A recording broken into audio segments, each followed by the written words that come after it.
So last weekend, my family and I were having a good old-fashioned neighborhood barbecue. You know the kind, kids running around playing tag, neighbors gossiping about whose lawn looks more like the Amazon rainforest, and the unmistakable smell of hot dogs and hamburgers grilling away. My dad, ever the enthusiast, had decided to bring out his prized possession, the brand-new, state-of-the-art grill he'd been bragging about since the day it arrived.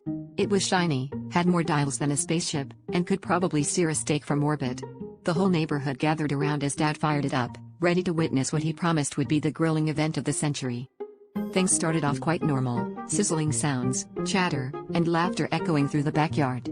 But then, something peculiar happened. As Dad was flipping burgers, the grill started making an odd rhythmic humming sound. At first, we thought it was just the fan kicking in, but then the humming turned into a bass-heavy beat that was strangely catchy. It wasn't long before people started tapping their feet and nodding their heads in sync with the grill's new groove. My cousin, who's usually as coordinated as a baby giraffe, suddenly busted out some surprisingly smooth dance moves, and soon enough, the whole gathering turned into an impromptu dance floor. Now, things escalated quickly.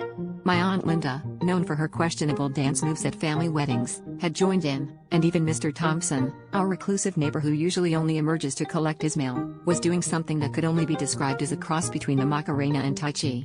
Just when it seemed like the party couldn't get any more out of hand, the grill, bless its technologically advanced heart, decided to up the ante. With a dramatic whoosh, it shot out a burst of flames that danced along with the beat, turning the entire scene into a literal fire dance.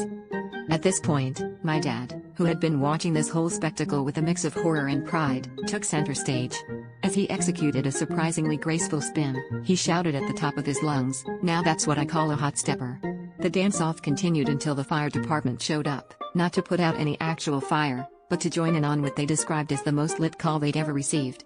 It was, without a doubt, the most unexpected dance party our neighborhood had ever seen, and although the grill was eventually retired, Dad's pun lives on in infamy.